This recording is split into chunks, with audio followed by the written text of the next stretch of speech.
Hello, everybody. Welcome. I'm here with Sidekick Doug from The Rational Capitalist and my sister girl, Ashley. Hi, guys. Hello.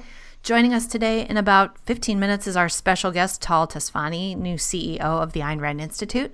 We're going to get into all the ways the Earth worshippers predicted doom in 1970 and were wrong because they made it up. We're going to talk about Starbucks a little bit more, Kanye West being a conservative, I guess, and a few more newsy items. But first, we did get a couple of jokes on the voicemail, so I'm going to play that first. You guys ready? Yeah. I'm excited. It's been a while. This is a joke. Note, this Doug, is that not you? Doug. It's not Doug disguising his voice. Where does Noah keep his bees? In his ark hive. All right, nice one. Wow, that was weird. Was it weird hearing yourself tell a bad joke? All right, here's Bad joke. Ashley. I know. Fuck. What the heck? I swear, they're put away with plenty of treats. All right, here's the other joke. Sonny, this is Marshall in Huntsville, Alabama. Two jokes for you. Angry father said, "What do you mean bringing my daughter home at 3 o'clock in the morning?" Boyfriend says, "Well, sir, I have to be to work at 7 o'clock. I'm not sure I get that joke. Doug? Is this a dude joke? I don't know. Maybe he's saying he would have kept her later. Yeah, I think that's what he's saying. Well, I gotta be to work. That's pretty funny. I like it. I like his southern accent. That's what I like. Okay. Mm-hmm. Did he have a note? Yeah. Second joke, man says to his friend, "I'm a man of few words." Friend answers back, said, "Yeah, I'm married too. Bye." Well, you know what they say? Women have like on average speak like 10,000 words a day or something, and men it's like 1,000. Well, let me tell you something. I got a new office, and up on my floor there's a salon and some other female type business. There's basically no guys up here. So when my door is open, it is a non-stop cacophony. Right? Exactly. It's just non-stop. Yeah. And it's actually amazing to listen to because it's just a very natural kind of a dynamic with women where it's just constant talking. It never stops. They never even take a break. And when one stop, if there is a momentary pause, it's immediately filled with more banter. They just have infinite amount of things to say. It's actually kind of neat. But it's neat. Yeah. It kind of exhausts me sometimes. Let me put it in layman's terms. It kind of exhausts me sometimes. Like I didn't used to be exhausted by it, and then I had children, and ever since I've had a kid, I kind of crave real alone time. And when I go to the salon now, I feel a duty, like an obligation to chit chat, and and I find myself having to like just ignore my own urges to talk and just sit there and not say anything, which feels weird. It feels like I'm being waited on without being friendly. Oh, it's a terrible problem to have, because if the person's talking to you and trying to ask you questions and telling you things, it's hard to cue them that you really don't want to talk without creating a lot of awkwardness, because someone is 2 inches from your head with sharp objects and you're like being a complete prick. Yeah. Exactly. They might see. But the key is you got to get someone who's really talkative, who just loves to talk, and then you just go, uh-huh. Yes. Uh-huh. I know, but I'm always more talkative than the other person. Mm-hmm. Always. So I always feel like I'm the one who has to keep the conversation going. Mm-hmm. Anyway, Ashley gets her hair done from like one of her best friends. Yeah. So. Oh. Yeah. It's usually play catch up the whole time. Right. Well, she's in a small town though. Doesn't everyone like just works off of barter? Ashley's in Minneapolis. Yeah. I thought she was still in the small town. No, she's just from a very small town. Yeah. I thought like she gets her hair cut and then she gives the stylist a chicken or something. Like Oh, I barter. Yeah. That's awesome. It's probably me. Like I would barter more like my husband's abilities because he can build stuff. So you cut my hair, he'll build you a deck. I'm sure he would love that. You should see how much it costs for you should see how much it costs for a dog trainer. I bet that's like 3 chickens. Oh my gosh. Yeah, you're really good at it, Ashley, so you should barter that out. I gave him treats. If you want to tell us a joke for next week, call the number 707-681-5834, and we'll likely play it on air, even if it's dirty or racist. We will play it. Especially if it's dirty or racist. Especially then, we really like that.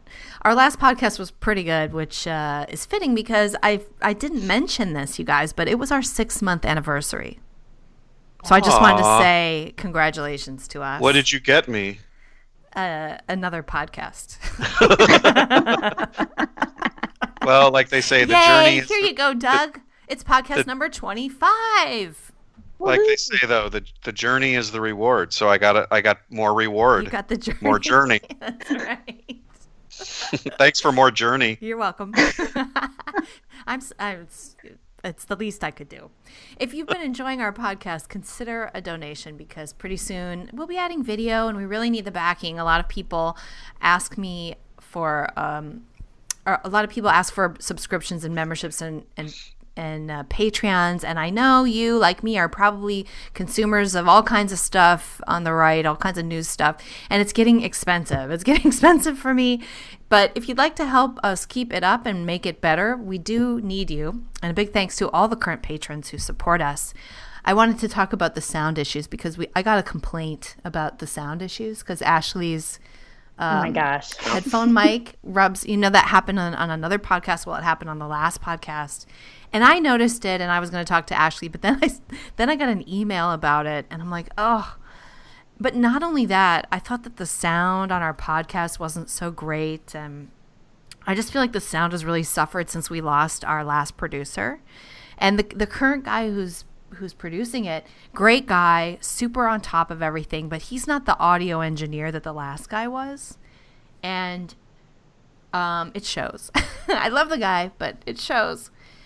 The last guy fired us, I think, because of our viewpoints. So that's that's the only thing I can think of. Because, shocking. Yeah. I think we had a great podcast guy, and we basically got fired. And I didn't say anything about it on the show, but I had to scramble. I had to do one episode myself, which I have no skills, and then I had to scramble and hire another guy. And my number one priority was hire a guy who's not going to dump me because of my viewpoint. And so I hired a guy who has no skills but has the right viewpoint.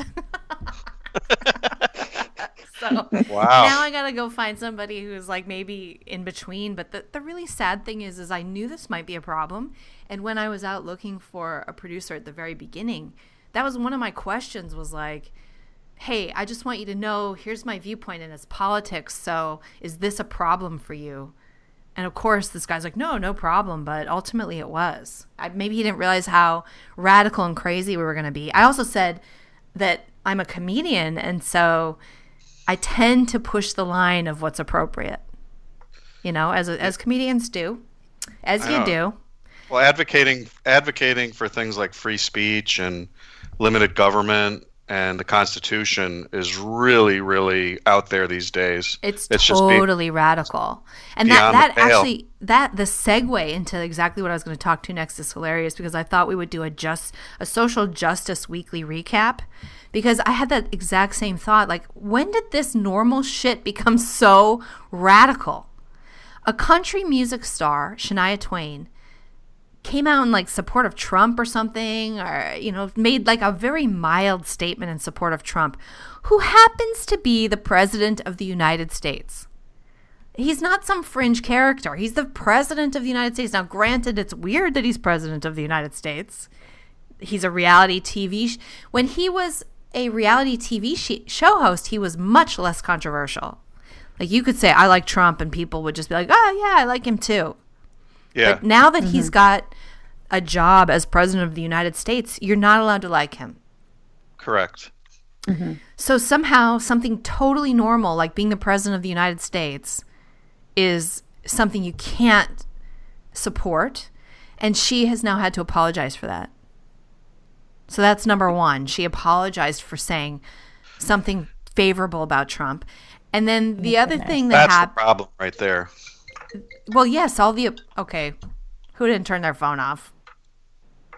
Ashley's on fire today. Yeah, fuck. I'm really fucking up hardcore today. You really are. Jeez. And she called me annoying for not answering. I didn't call you annoying. You didn't? Oh, I was hoping you did. No, I didn't. Earlier on the thing, when we were bad-mouthing you before you Skyped in. Right, when I was We just found it annoying listening. that you were interrupting our conversation. Okay, but the next Social Justice Weekly recap is, did you see this? The former NFL kicker Jay Freely sent his daughter to prom and did like a photo where he's holding a gun and like pretending... And then he tweeted this out and he said, wishing my beautiful daughter and her date a great time at prom. And it's a picture of him holding a handgun. His daughter's on one side, her date's on the other. And this is actually a spoof on a movie, a mainstream, high-budget Hollywood film, Bad Boys.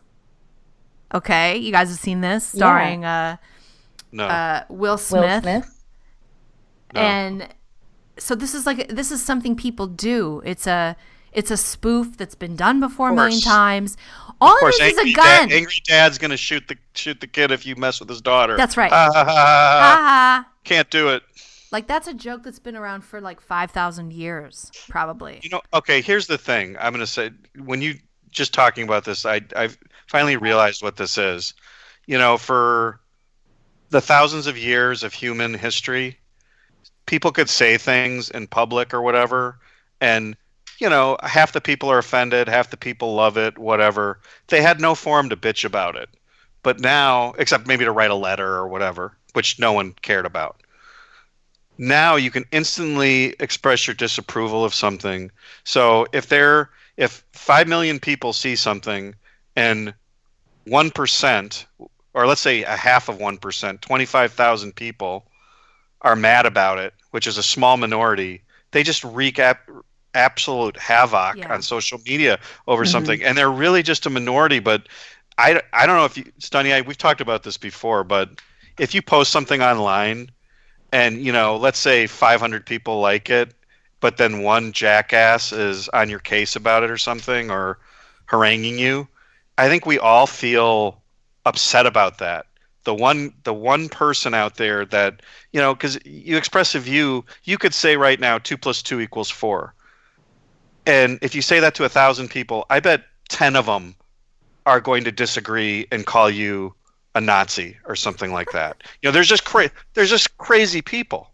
So, right. But we're so reactive, and then we're so sensitive to the reaction. Well, I think it's the sensitivity or the knee-jerk apologizing, because even this NFL guy apologized. It's like, don't apologize. No more apologies, everybody. Just tell these trolls to go to hell. They're bitchy. Absolutely. It's that busybody neighbor looking over his fence at you and tut-tutting. And it used to be that person. Everybody just rolled their eyes at that person. Exactly. And that's what we need to start doing online here, and stop taking these people seriously. And then, but here's the even more thing. Like the last thing are these. We talked about Starbucks and these two black dudes who got kicked out of, who not kicked out of Starbucks, arrested. We talked about that last week, but it's the same thing there. I mean, there was a video, and so of course it's become this huge news story. You'd think someone got lynched the way this is being portrayed in the media. I don't know if anyone saw they were interviewed in an exclusive interview, their first interview on Good Morning America. And Robin, whatever's interviewing them, and she goes, it's been quite a week. Just that. Like, big sigh. Poor things. Oh, it's been quite a week. Because let's see, you walked into a Starbucks, you asked to use the bathroom, they said you have to buy a drink to use the bathroom. You said, oh, okay, I'm not buying a drink. You went and sat down. Well, you just drew attention to yourself. So the manager comes over and says, do you guys want some drinks? Okay, well then you have to leave if you're not going to order something. And no, we're not going to leave. You got to leave or I'm going to call the cops. Well, we're not leaving. Okay, I'm calling the cops. Okay, fine, call the fucking cops. Okay, so you call the cops come in, they say, you guys have to go. No, we're not leaving. You're going to get arrested if you don't go. No, we're not going to go. You're arrested. And somehow that's a racist incident, and that's as serious as a lynching. And that's, oh my God, you poor guys. It's been quite a week, you poor black men. That's perfect. How about buy a fucking cup of coffee? No shit. Yeah, Do you need $2? I'll give you $2. That's the limit of my sympathy for you. Here's $2. For all the people that were sympathetic to these guys, publish your address online. I'm coming to your house, and I'm going to use your bathroom. That's right. Just let me the fuck in, because I'm coming in. I'm not buying anything. You don't know who I am. I'm just coming in, and I'm going to take a big giant dump in your bathroom, and then Jesus. Yeah. And I mean, I got to admit, I'm a massive Starbucks customer. I mean, I go there at least once a day usually, and I have the gold card. I'm a Starbucks freak, and especially when I travel, I love that there's a Starbucks around because I know what I'm getting. They always have a clean bathroom. And I'm going to be honest here. I have used the bathroom at a Starbucks when I didn't buy anything. And every time I have felt like a total schmo. Even though I'm spending like $3 to $5 there a day at least, on the day that I don't, or maybe I always feel guilty about it. And it's like going to a gas station when you're traveling and using their bathroom and not. I always feel like, okay, I got to buy a piece of beef jerky or a pack of gum. But, and if you don't, you feel like a schmo. You're waiting to be called out. Right. And frankly, if someone said to me, you've got to leave or buy something, I would be totally I'd be like, I'll buy embarrassed. something. Right. But I would buy something. I would buy something. I would instantly be like, no. oh, I'm totally going to buy something right now. Yep. No, your job is to provide me a bathroom. That's your job. So when I'm walking around and I need to use the bathroom, you just have to provide a building for me. And if you don't, I'm going to be outraged. I have never walked into a coffee shop. I have gone into a coffee shop to work or to meet somebody, to use the Wi-Fi, whatever, and I've already had my coffee and I don't want another cup of coffee. And I've bought a cup of coffee just to buy something to have the right to sit down.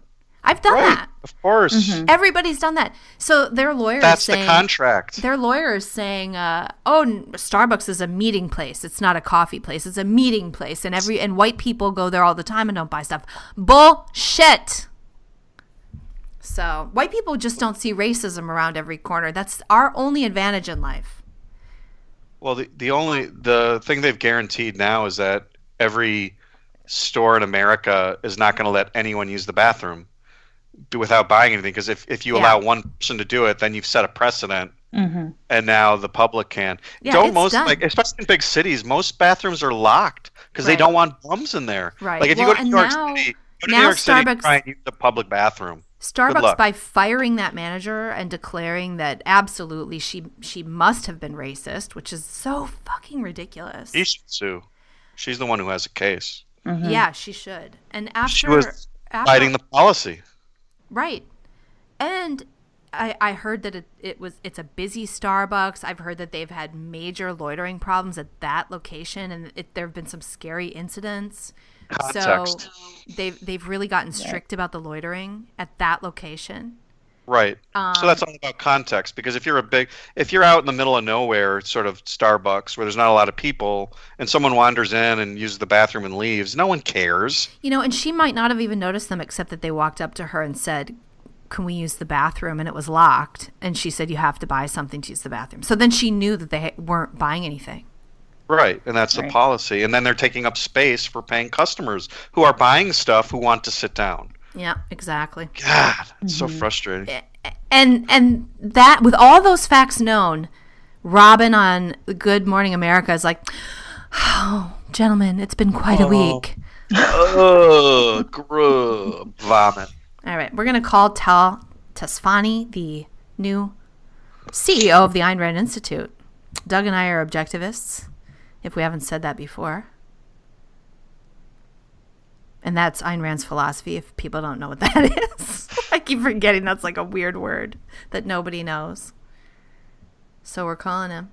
Let's see if this works. I'm not hearing any ring, but Skype is informing me that it's ringing. Hello, Tal, are you there? This is part of our professional. Doug, when I add you to the call, hey Tal, are you there? Yeah, I'm here. Can you hear me? Oh, hey, welcome to the show. Thank you. So I was just introducing you, but I'm gonna give your little bio here. You're the new CEO of the Ayn Rand Institute. You are an entrepreneur, investor, and business executive in the technology field. Up until now, you've taken on this job. Most recently, you were the VP of Customer Success at MuleSoft. Am I saying that right? Right. A publicly traded company. Served as board member at Base CRM, a fast-growing software company in Mountain View, California. And you relocated to the U.S. from Israel in 2006. And let's see, what else do I know about you? You were the CEO of Kidam, the largest private education company before it was sold to Kaplan. And you were the co-founder of Ayn Rand Center Israel. Right. With my good friend Boaz, yes. I've met Boaz. He's such a nice guy. Mm-hmm. Really like him. Yes. So I haven't met you in person yet, but yeah, when did you guys found the Ayn Rand Center Israel? It was back in 2013, I guess. Yeah, somewhere, either 12 or 13. He gave me one of your T-shirts in exchange for taking a picture of me in it. I'm like, yes, anything for a free T-shirt. Yes, exactly. But I have to correct you. I'm the CEO to be. I'm getting into that role later in June. So. Oh, okay. I thought you'd already started like 2 weeks ago. I'm starting to work with the team, but formally I'm going to take over later, just closer to Ocon. All right. So is Jim Brown is the interim CEO after you're on Brook. And so is he still around then, transitioning? He is. He is working very hard. Yeah. So I guess we'll see him at the Objectivist Conference too. Of course, yes. It was at the Objectivist Conference that I met Boaz. Mm-hmm. And anyway, I have a talk coming up at the so it's the Objectivist Summer Conference for my listeners who don't know about it. Every year, Objectivists get together, and there's classes and seminars and social events, and it's always kind of around the 4th of July. And my talk this year is called Socialism is Selfish. Right? Really? Okay. I'm going to be there. Just for kidding. Sure. That's not actually my talk. And then I was just going to say I'm on a panel about changing the culture by reaching out to social justice warriors. Doug, you're supposed to laugh at that. Yeah. I'm getting no laughs. I don't know what's serious and what's not. Maybe there is a way to reach out to social warriors. We'll see. No, but the talk is actually about comedy and the American culture, which obviously I'm bombing here right now. So that's great. I'm also emceeing the talent show. So I have no actual talents. Like I don't play any instruments. So I'm just hosting. And unlike Tal, you have a talent. Yeah, I can. I play the drums. Play the drums. What I do. Doug plays the drums. I was 6. Yeah. Oh yeah, I'm a drummer too, actually, Tal. Hey. All right. Rock on. Rock on. We could have a drum off. Exactly. Do people do that? Can you actually have like a drum off? Sure. You can have a drum. Yeah, there's famous drum battles. Exactly. Like in the 60s, there were records made of famous drummers at the time. You're kidding. That was No. Remember, have you ever heard of Gene Krupa and Buddy Rich and Max Roach and people like that? No. There was... No. In the area of the big bands, in the 40s. Yeah, I think I've heard of Max Roach. Have you heard of Tommy Dorsey? Yes. Or, people like that, Benny Goodman? Well, back in those days, or Count Basie, Duke Ellington, they had these big bands, and the drummers were, stars of the show oftentimes if they were really good, and Gene Krupa was a like an international celebrity. He was like one of the first guys that made drum set playing, you know, really cause celeb. You know, he was like the man, and he would do these great drum solos. And so there's these other drummers, and they have drum battles, and they were, you know, remember the variety shows like Carson and, you know, those kinds of shows. They would have, they'd often have these kinds of drum battles. So, anyways, That would be fun. A drum battle at Ocon. That would be pretty fun. there you go. I'm up for it. I think people would like that. Yeah. I'd have to go first though, but so. I've actually never seen the talent show at Ocon because I've never been able to stay up that late. Come on. I'm not kidding. Like the last time I was there, I don't know. I mean, when you have a kid, I also, my child was like, I don't know, 2. And so she had to go to bed and I had to be there, and, you know, you can't just go out. And I just. Well, what time do you go to bed at? Now, like 8. Yeah. Jeez. I know. I'm a dork. I do Wow. get up early, though. I get up at like 5, 4 or 5 a.m. Oh, So- gross. It's my time, man. It's me You're time. You're not a morning person, are you? That's Yes. my most hated person. It's my Yeah. most hated archetype. Really? Is the morning person, yeah. Hi, good morning. I am that horrible archetype. That's me. That's me totally. And I lucked out because my daughter is not a morning person. So I have this morning where nobody's up and it's all my time. I love it.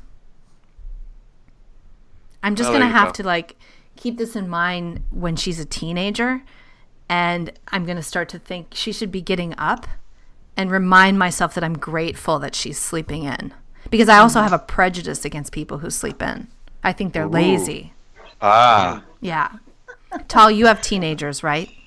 I do. Do they sleep I in? do. Of course they do. Of course they do. I was up That's at what- 7 a.m. as a teenager. I'd never sleep past 7.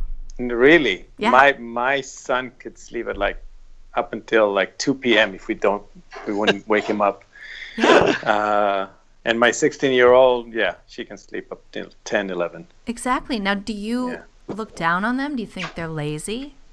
No, I used to do the same. Yeah, see, Yep. Exactly. if you're not I was like a total that, night owl. Weren't you a night owl when you were a teenager? I'd stay up really late. Yeah, for sure. Yeah, I Yeah, would stay up same here. really late. Yeah, yeah, not me. you're the different one. Yeah, you're the anomaly. Yeah. Son. I know. So I'm going to have to change my prejudice. I'm really prejudiced about it. And I'm not going to, I have to not judge my poor daughter. Otherwise, Yeah. I'll be No, my breaking son- into my her son- room and yeah, saying, get My up. son is not lazy. Yeah, he's not lazy. He would wake up and do stuff, but just go to sleep at 3 a.m. Yes. I have a stepson, and that was his pattern. Here's a straight A student, tons of extracurricular achievement. And I'm like, oh my God, he's sleeping. It's 10 and he's sleeping. It's a problem. That's Judging by your own standards. Yeah. yeah, that's totally unreasonable. It is unreasonable. I know. I know. I think there's something biological about that too. Something about the rhythms of, circadian rhythms or whatever they call it, Because as you get older, then I don't know, I get up earlier now too. I can't sleep in that long. I think as you get old. I agree. But maybe it's a sense of mortality too. I don't know. I think the Can't waste reason that the it time. You changes, can't waste it, right? maybe that's it. But as you get older, your habits, you have to get up earlier. You can't stay up as late or whatever. If you were just allowed to do whatever and you didn't have kids and you didn't have any responsibility, would you drift into a 3 a.m. bedtime, noon wake up? I mean, Yes. I think you probably would. I would. Yeah. Yeah, I can read at night. I don't fall asleep for some reason when I read, so I can read really late. So sometimes people take a book to bed to try and fall asleep. Right. I would just read and read and read and read till the time it's like, oh my God, it's really, really late. and then close it and go to sleep. I'm there are glad certain- that I don't, being a morning person, I don't have that problem that people have where they go to bed and they lay there awake and you can't go to bed. That sounds like torture. I fall asleep like in 2-3 minutes all the time. But don't you find there are certain types of movies and TV shows you can only watch late at night too? It's like certain kinds of foods you can only eat in the morning versus at night. Like late night TV or a movie, like a adventure movie or whatever. I'm not watching that at like 9 o'clock in the morning. So yeah, that's like, true. Mm-hmm. You need a little those kinds darkness. of yeah, like anything kind of darker or more adulty, you know, in terms of like content or whatever. Yeah. Like and it's not just because my kids are in bed, but it's just something about like the nighttime. It's dark out. You know, you're more accepting of this sort of like darker type That's content. totally you know? true. And Or this comedy, like dirty comedy or, you know, whatever. This is why I'm not watching any movies, or I've really fallen, since I had a kid, I've really fallen down on keeping up with TV shows and movies and things, because I basically go to bed the same time she goes to bed. Yeah, and I'm not going to watch it at 5 a.m. I'm not going to watch, you know, a zombie TV show. Just right at like 11, you know, a.m. Right. Right. You're totally out. Now you're into Oprah and Good Morning America, garbage like that, right? Right. Well, mostly news for me. Yeah. But yeah. So Tal, I know that you're not yet permanently in, you've only been there a couple weeks. You probably don't have a formal plan or anything like that, but can you share any of your thoughts about ARI with us and generally the direction that you want to take it or it's going? So you're right. I don't have a full kind of view of where we. I'm still learning. You know, started with the charter and you know the founding documents of the institute. What it's supposed to be doing. How do you measure success? But in a way, I think about it in circles. If you think about a circle within a circle, so at the core of it, there's this legacy, you know, circle, which I think is very important. Just keeping the legacy and you know, keeping the flame burning. And around that, I see a circle of education, because you want to make sure that if people are raising their hands and saying, I'm interested, where's the next thing after I read Atlas or the Fountainhead? So give them a path. And one of the ideas to expand campus as we know it to something bigger. So it'll have almost everything you can have organized in a way. It's like I joke, I call it the Amazon for objectivism. So you always know it's there when you need it. You don't know what's the next thing you're going to buy, but when you buy it, you know it's going to be a nice experience. So for me, that's a big circle because the charter is to be an educational institute, and that's the core of it. And then around it, you can start talking about bigger circles like community management and reach out. Really do those things that Yaron does so well, and being an incubator for more people to go out there and make a career out of spreading the word to people that are in kind of the top of the funnel, if you will. Yeah, you guys, you and I were talking about the incubator idea when we were talking last week. So that's kind of like maybe ARI supports people rather than kind of heads the projects themselves. Is that more, like a sort of a Silicon Valley theory of support? Exactly. Yeah, there are limited resources, and going out and cutting through the noise today is very expensive, or you have to have an amazing talent like us, like you, right? and yeah, I think in the end of the day, as an educational philosophical institute, what we can do is really help people by supporting them, teaching them, being their go-to when they need more philosophical ammunition or talking points, teaching them a lot about things that they need to have as intellectual professionals. Let's call it this way, because there's the two terms, right? Intellectual professional and professional intellectual.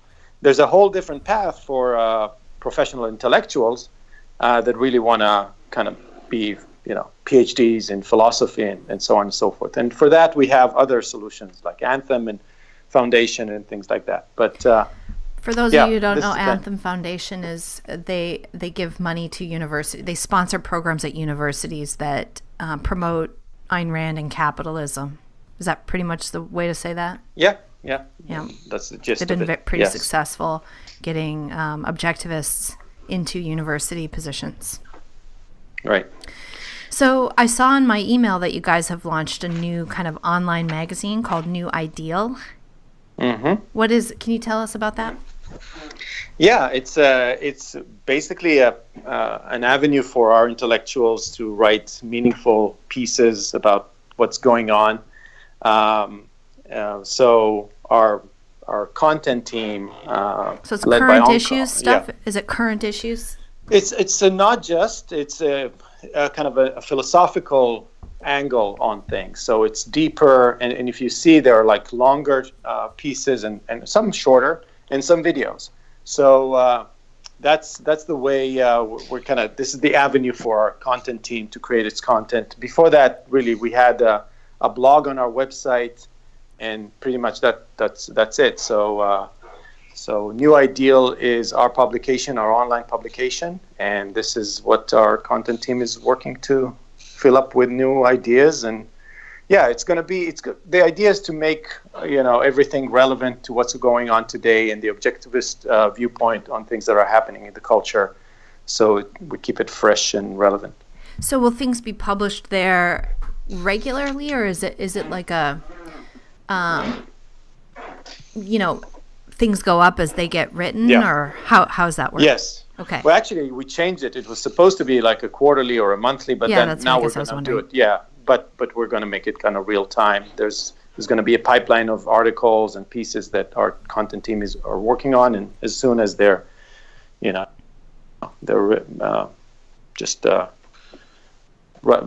they're available, to just go up. That's the idea. So the one other question about things like applications of objectivism in the culture, obviously the community gets divided about certain issues. How will ARI deal with that? That's a good question. I think a lot of what I see is happening is like, the HBL, right, the Harry Binswanger letter, where people are taking really hard things and discussing them. I don't know. I think it's a good question. We'll have to figure out a way to do this. One of the ideas is to, if I talk to you about campus, is to really create an environment for people to ask questions. Specific professional philosophers who specialize in those fields. So if you have a question about immigration or any other controversial topic, then it can be moderated by a professional philosopher. But that's just an idea right now.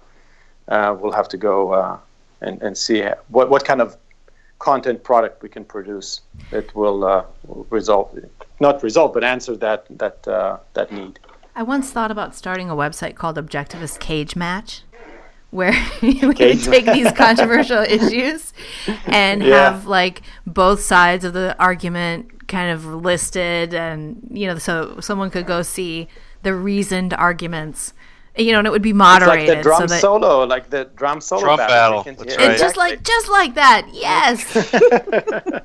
But the key is you let Buddy Rich and Gene Krupa do the battle. You don't let Joe Blow and some other clown off the street argue about it, right, which is like what Facebook, most of what Facebook is. Facebook is such a cesspool, and I think it makes you feel like things are worse than they are because people can get so nasty. And Doug and I are both objectivists. Ashley isn't an objectivist, but we're on Facebook and we get sucked into these things. And Doug does a lot of writing. I don't do any writing really, unless it's humorous. So it's not very serious, but Doug does on Rational Capitalist, and then we're around Facebook and we get sucked into these conversations, and inevitably people just start insulting each other. Inevitably. Yeah. And it's always the same. We were just talking about this. It's always the same 6 or 7 people. And those 6 or 7 people just kind of make you feel like everybody's a jerk. Yeah. Yeah. You know what? I loved what Alex Epstein said. I heard one of his talk, and he said, I don't get into arguments anymore. The agreement when I get into discussions is you and I are here on on the same side, trying to understand something better. And so whenever I feel like somebody is trying to, create a fight here, that's what I said. Remember, we're on the same side trying to understand this better. Sometimes it works, sometimes it doesn't. So he'll say that. Remember, we're on the same side trying to understand. Yeah, I think that's good. Yeah. But again, I feel like there's kind of a group of people who that's really not what they're after. They're really just after winning, or I don't know. But did you ever see anyone win? No, I never saw it happen. Yeah. They've never won. Well, the other day someone called me douchebag asshole, and that really made me change my mind and really made me come around to their way of thinking. We at that point we really we shook hands and said, "Yep, you're right. I agree." Yeah. That's right. Yeah, the worse the insult, the more I'm likely to be convinced Right. that I'm wrong. Yeah. So it's if we could, Facebook's a terrible environment for discussion. I would like to have people actually, I find that when I go out to dinner with objectivists, or if I'm face to face, it's much more pleasant. We can disagree for hours and hours, and I think a lot of objectivists actually like to discuss philosophy, and really get into it, and really they don't mind disagreeing. But for some reason on Facebook that goes away. But when you're face to face, it's fine. It's great. And yeah, I like the idea of having maybe some in-person debates or arguments maybe at OCON. So I might try to drag in some people to do that on my podcast. Yeah, that might be interesting. We can do some kind of not a drum battle, but something of that. Something, yeah. It's an interesting concept. Maybe we can merge drum battle and politics in the same podcast. Exactly. Well, we can at least do rim shots, Sonny, when you tell bad jokes. That's right.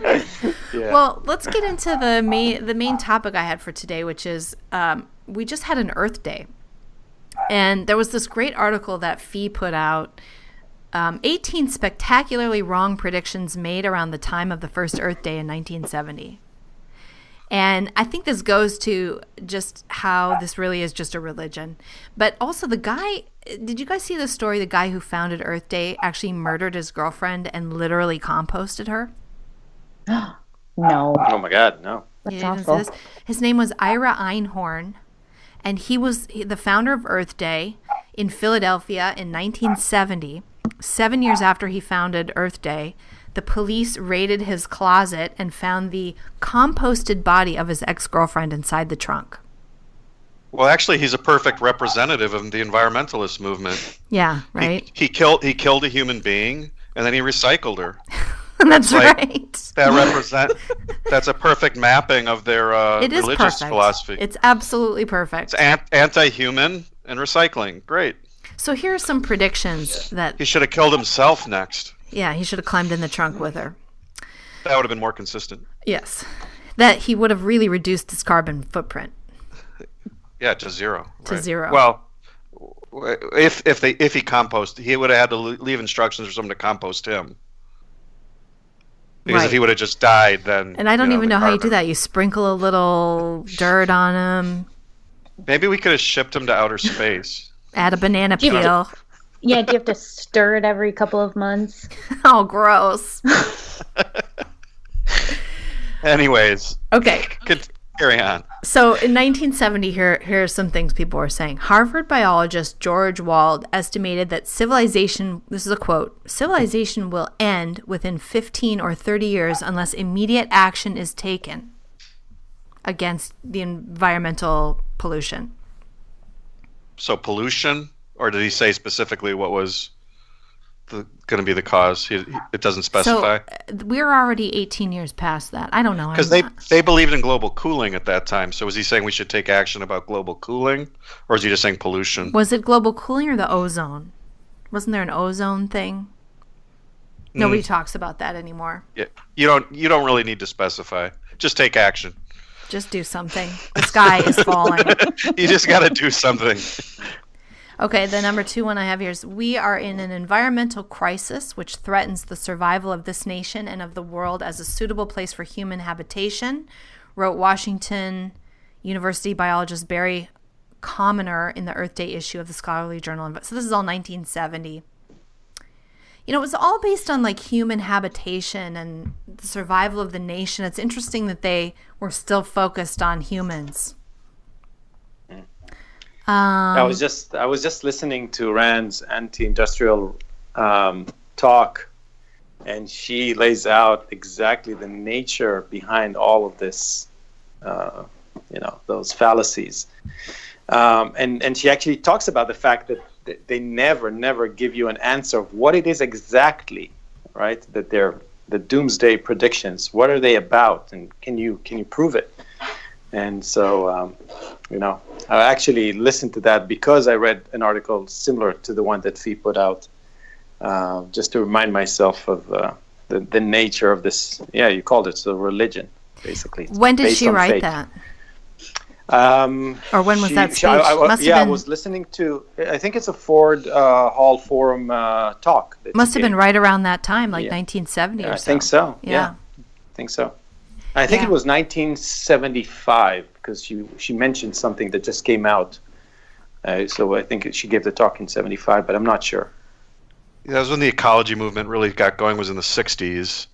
I think when it was after Rachel Carson's book in the early 60s, and the socialist movement then started to turn towards, I think, originally they said socialism would outproduce capitalism, and then when that failed, I think they started to argue that capitalism was producing too much. We're all going to die because we're producing too much. Yeah, but then they also argue against like peak oil and stuff. So it's like you can't use the oil because we're going to run out of oil. I mean, it's all very contradictory. Right. The New York Times editorial page warned the day after the first Earth Day, quote, "Man must stop pollution and conserve his resources, not merely to enhance existence, but to save the race from intolerable deterioration and possible extinction. And therefore now we should give up all of our energy and basically face deterioration and extinction for the sake of the earth." Like, it's totally changed. Now it's just, we're just saving the earth. It doesn't matter about people. Like the Paris Accords would have been very painful, but it's all for the sake of the earth, not the human race. Well, it's also for the sake of, but they always throw in the sake of future generations. So apparently future generations will be able to enjoy the oil. Not your kids, because you'll all be dead from the lack of. But so in 100 years, apparently it'll be okay for them to use the oil, but just not us. We can't use the oil, but we need to save the resources so that future generations can use the resources. I think that's the argument. Yeah, I think that's it. I remember when we were in college, Doug, you had a couple of funny things that you would say too, because recycling was, people don't remember that there was a time that we didn't recycle. And they've created these whole industries around recycling. Now they have big recycling plants and trucks and all these. And I look at that stuff and I see boondoggle. Like, I don't see anything but the state spending a lot of money to process cans and glass and stuff like that.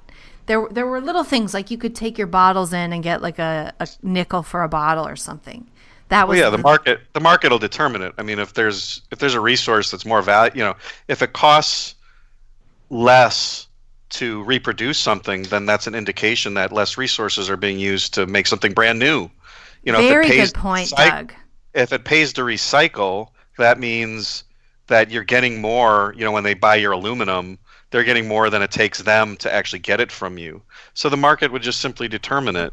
And there's a cost of space too, in the landfills and so on. So, the market automatically determines the best and optimal allocation of cost to benefit. And when the government steps in and tells you have to recycle, it's actually wasteful because you end up using more resources in terms of time, our effort, as well as gas and trucks and plants to sort this crap out. Right. I remember you saying. I heard that it takes more energy to recycle a water bottle than to make one. Right? Right. Yeah. Yes, exactly. And Doug, I remember you saying regarding tin cans, there was like this argument that we're going to run out of tin, and you're like, well, go get it out of the landfill. It's not like once you put it in the landfill, it becomes something other than tin. Well, like an aluminum can, aluminum is a chemical in the earth. I mean, we take it out and then use it, and then you put it back in the earth, it's still there. It's still there. I mean, it doesn't change. There's no net gain or loss of aluminum. It's not going anywhere. So just go get it. If there's a big stack of aluminum over here, then there's no aluminum where it was before. So now there's a hole there. It's like it's conservation of aluminum can theory, I think is what I called it. Maybe we sort out the aluminum and then bury it in the ground to go and dig it, later on. That's what we could do. Exactly, that would make them happy. Make it look paint it, make it look like aluminum ore. So it make it look like no one's ever used it. Recycling is literally it feels like a religious ritual, like communion or something. I was just going to say that it's like a form of penance, right? Or it's like the communion wafer. I think it's a religious rite. It is a religious rite. And my kid, I have an 11-year-old now who's going through an earth science class, and in his elementary school, and he's funny because he's almost more radical than I am. Because he comes home every day, listen to what they taught us today, and it's just all propaganda, and it's religion. It's not factual, and it just urges them to engage in these kinds of this kind of ritualism, like recycling and whatever, and teaches them that we're destroying the earth, by existing or by doing anything, and it's just sickening. So my 11-year-old just came back, and her project is to do a geobot. And I asked her, what's a geobot? So I know it's a robot, but there's the word geo before that. And it has to have a function that does something with renewable energy. And so I said, she's going to slap a big windmill on top of that? Exactly. So we're like, we're gonna have a robot that tries to identify new sources of energy, or maybe something like that. But it's just crazy how they position everything. She can build a water wheel from 300 years ago. Exactly. Let's just go back. We did a probe that tries to identify where there's more oil to dig. So I want to see the expressions of the teacher when and there's a nuclear reactor in the robot's stomach. That's another thing. Well, here's another idea. Speaking of renewable, maybe you should burn wood and then say we can plant more trees, so it's renewable. All right. There exactly. you go. There's this argument. It's like, if you want to have more trees, use more paper. Exactly. Yeah, that's it. You want more cows? Eat more meat. Exactly.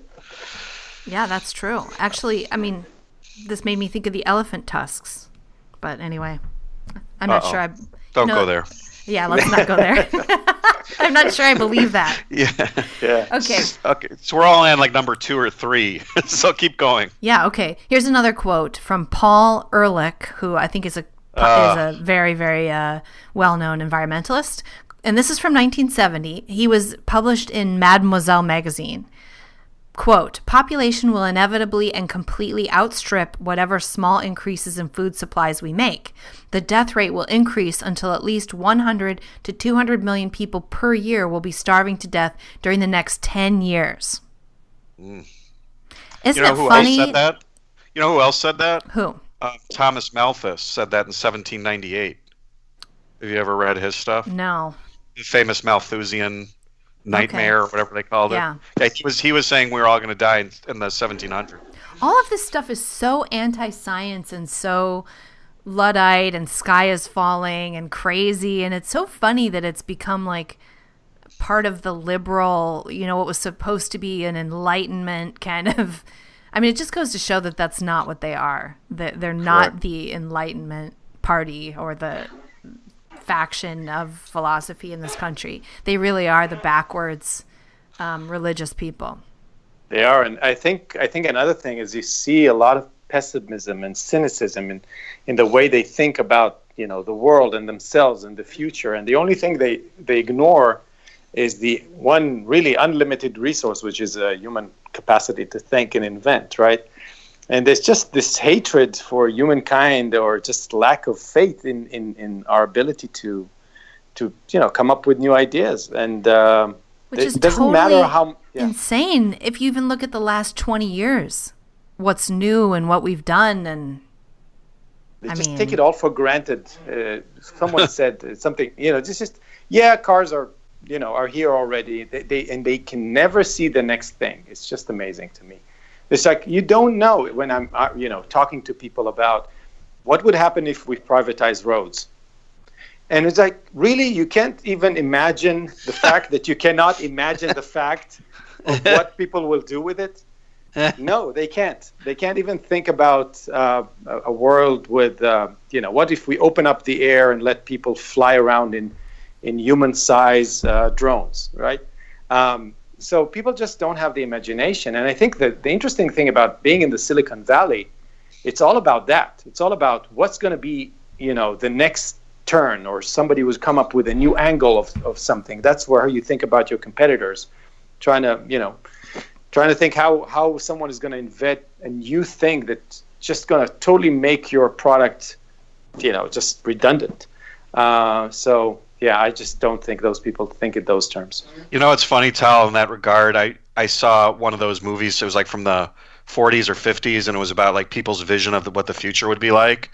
And one of the great inventions they had was a way for milkmen to deliver more quickly or efficiently. So exactly. They think. You can't. It's hard to conceptualize outside of like whatever we have, that like one day there won't be milkmen. Exactly, and and Peter Thiel wrote a great book, and he says something that says there are very few people that can do a 0 to 1, but a lot of people that can do 1 to n, right? So those people that do 0 to 1 just invent a whole new thing. Yeah, they're hard to find, but they exist, and they push us forward. So. Yeah. Well, according to Dennis Hayes, the chief organizer of Earth Day, it's already too late to avoid mass starvation. That's what he said in 1970. It's already too late. Meanwhile, like, poverty's been going down, down, down, down, down for the last 50 years. Due to, I think, just some advances in farming technology, right? I mean, pretty much. Well, have you ever seen or read any of Steven Pinker's stuff? He does these great lectures about. I don't know. Don't know the title, but he's got these lectures where he goes through all the data on how much better everything's gotten: life expectancy, mortality rates, poverty levels. Like, everything in the world's gotten better. Yeah. And his crowd is usually shocked, and then accuse him of being some sort of evil guy. He just sits there and quotes. He just quotes charts and facts. Yeah. I heard his new book is really, really good. I heard someone give a summary. It's called Enlightenment Now: The Case for Reason, Science, Humanism, and Progress. Wow. Yeah, he's been doing the book tour, and I've seen him on a couple of interviews, like Joe Rogan's podcast and stuff. And people are saying it's good. And then I heard Thomas Sowell commenting on it and saying he's not as optimistic. He's like, yeah, that's a nice book, but I'm not as optimistic as that. I'm sure there's a balanced view there. Things are some things are getting worse. Listen to this. The power of population is so superior to the power of the earth to produce subsistence for man that premature death must in some shape or other visit the human race. The vices of mankind are active and able ministers of depopulation. They are the precursors in the great army of destruction. But should they fail in this war of extermination, sickly seasons, epidemics, pestilence, and plague advance in terrific array and sweep off their thousands and tens of thousands. Should success be still incomplete, gigantic inevitable famine stalks in the rear and with one mighty blow levels the population with the food of the world. Is that the Bible? Okay. No, that's that's 1798, Thomas Malthus. I see. The Principles of Population. Yeah. I thought maybe that was, what's that book in the Bible that talks about the second coming? Right. Revelations. Revelations, yeah, thanks. It sounds like, well, it's religious. It does have religious connotations. It's it totally all does. Religious. Why? I wonder why people we're really, going to roast and boil the earth. Global warming is kind of a hell on earth. Human beings seem attracted to apocalyptic predictions. It's something like we love to think about and fantasize about and imagine. I don't know why. Yeah, I think it has to do with a fight-flight mechanism that we have in the back of our brains. Just those things of what's going to kill me. Where's it going to come from? Yeah. But Tal, as a business person, though, you probably think this way a lot, because I know a lot of successful people do. They think in terms of worst case scenarios, and it's often a really good way of thinking to be successful, like to manage risk and think about, we wouldn't progress if we just said, everything's great. Yeah, Andy Grove wrote Only the Paranoid Survive, right? The Intel CEO. And so in a way it was, There's something about us, and that goes to your 1 to N idea. Like you said, Tal, you can, once you have a certain set of conditions, pretty smart people can go from 1 to N. They can just say, well, what if this happens and this happens and this happens? And then they start thinking worst case scenarios. And people then are scared by these kinds of predictions, particularly if they have the veneer of science, which, the environmental movement has a veneer of science to them. Mm-hmm. So then, and these people are like, these climate scientists are like modern priests, and that most of the population doesn't understand the science behind it or the case against it. So they regard these people almost the way medieval people would have regarded monks and priests. They're the intelligentsia. We have to take them seriously. They're telling us the world's going to end. I think that's true. And it's like, because, and we're the ignorant illiterates who can't read the data. And so we just have to kind of take their word for it. But it is interesting too, though. I don't know if I've talked to some people who are really into environmentalism, and if you say, if I could tell you that recycling, if I could prove to you that recycling used more resources than it saved, would you stop? And they wouldn't. I mean, a lot of it is kind of a virtue signal. It's literally a religious ritual for them. They don't care that it's not really doing any good. It's kind of symbolic in a lot of ways. And a lot of people are walking around in my mind with a bug in their understanding of morality. And actually, before I found Rand and objectivism, it was a blur to me, because there are things that feel like they're good. It doesn't matter what the data says. It just feels good. And if you don't clarify the sets of criteria for what morality is all about and how clear it is to you, then I think they're just they're not making that connection. You know what I mean? So even if you prove to me, it still feels really good to do it, because I feel like I'm contributing. It's just that I think it's lack of clarity. So what you're saying, Tal, I think, is they've attached their actions to a sense of moral idealism, and we know that moral idealism trumps facts. It always does with people. Exactly. So if they feel good about it, they're not even looking. They never even ask the question, am I actually conserving resources? Is it doing anything? That's not the primary question. They don't even think of that. They just say, I'm green, or whatever the hell it is. I'm moral. I'm good. Don't ask any more questions.